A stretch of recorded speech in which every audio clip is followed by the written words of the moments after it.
Bridezilla Karen ends up looking like a pauper at her own wedding. I, F48, have known Pat, F48 for decades. As far as I can remember, she was fixated on having 5 children and a picket fence dream life. I slowly cut ties with her in college because she was an opportunist and I didn't trust her. She is both manipulative and forceful. Her idea of cute rubs me the wrong way. Pat likes to walk like a penguin when she wants to elicit pity, and she usually does this when she wants to evoke the underdog narrative.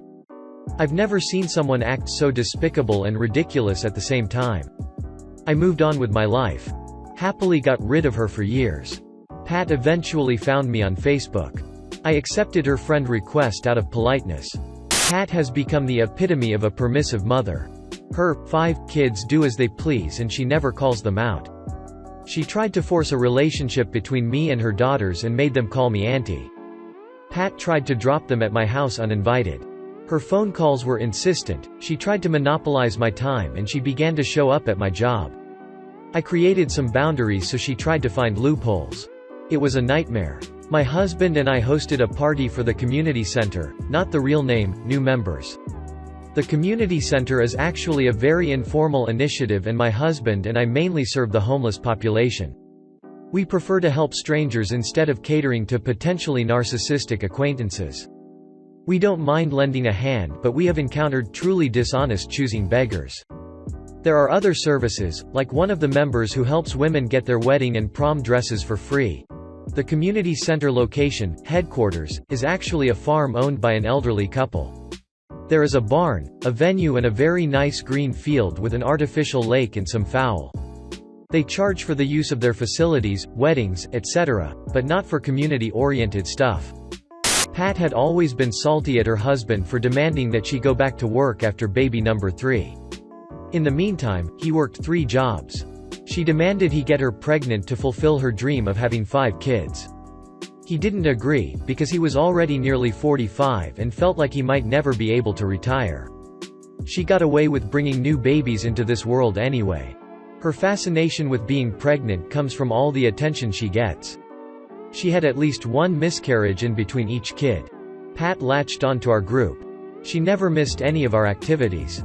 I hated having her in my house, but it was an open invitation that included virtually everyone and she was very active as an event organizer. I didn't like the way her kids behaved. We have a designated area for parties and entertainment, but her kids ended up inside my bedroom. We ended up having to keep watch of them and enjoyed 0 of our own party. I called her days later to get my point across, regarding their overall behavior, but she completely cut me off and began talking about herself and said her kids wanted to come visit again and use our pool. I never answered that. I didn't want to say, "No, I will not have your brats over." She also called me as summer was approaching specifically to let me know her middle daughter was bored and wanted to spend a week at our home. I politely declined, citing that me and my husband have to work and cannot entertain guests. Pat paid no heed. Her kid called me on the weekend, calling me auntie, and attempted to coax me by saying, "Mom says you invited me to spend summer with you." I quickly clarified, and offered an explanation to avoid hurting a kid's self-esteem. Never mind. Her daughter just hung up on me. Pat's Facebook also showed some red flags. Some cryptic rants here and there were visible, along with friends' comments and complaints on how she asked a particular person to watch her kids only for a couple of hours and ended up leaving them all day. Another of her friends criticized her girls' night out, because Pat had just asked them to be patient and wait until she could pay back some money that she owed them, yet she had money to spend on Friday night outings. I thought those very public comments on private matters were more like a cry of lost patience. Unpleasant things began to happen. Like the time she volunteered to wrap the Xmas presents for underprivileged kids. We all wanted to create a mix of less costly gifts with really nice ones. Surprisingly, some nice and eye-catching toys and games went missing but turned up under her Christmas tree, courtesy of her mother-in-law's FB posts.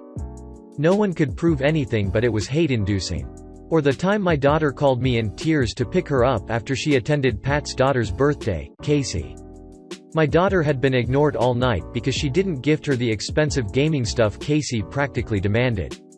My daughter did ask, but I said no. We would buy her a very nice and thoughtful present according to her taste. So when I went to pick her up, my daughter was sitting alone in the living room while Casey and her friends stayed outside. Stories about Pat and her family multiplied.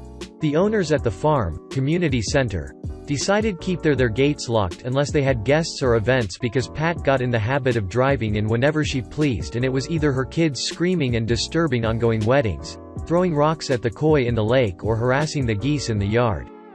Or how she stiffed another soccer mom with the lunch bill and then pulled the struggling financially card. Or how other parents hated her because she created unnecessary hostile competition. When my daughter turned 13, I allowed her to wear my grandma's ring. It's not an expensive piece of jewelry, but it's vintage and girls nowadays want to look boho. My granny gave it to me when I became a teenager, so I passed it on to my kid so she could wear it on her birth week. It was weird that she became quiet and distracted after that. She also didn't want to go to school, and my husband and I became suspicious. She never opened up, and my other kids had no clue.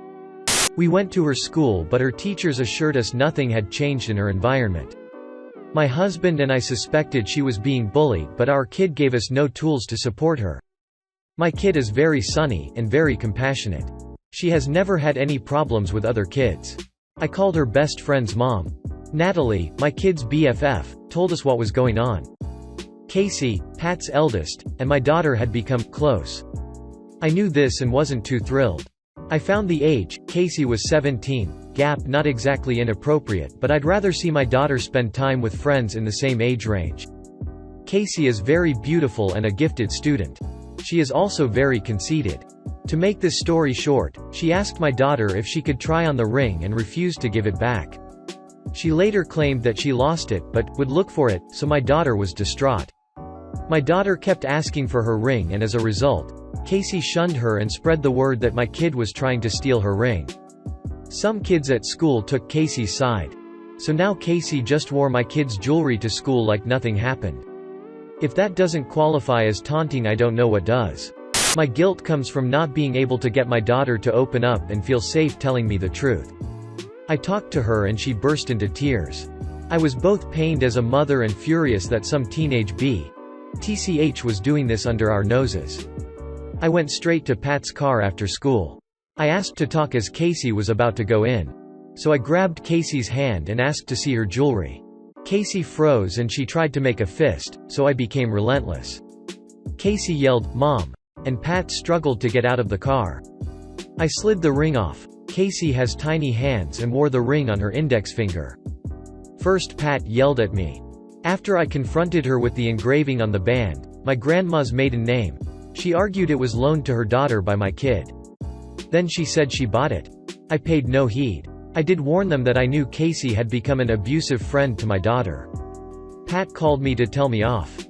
She said she was trying to raise an assertive young woman and I had just messed that up by being overbearing. She never apologized for her thief of a child. Pat's husband, Hank, is what can be described as a doormat. Pat wore him down to a knob.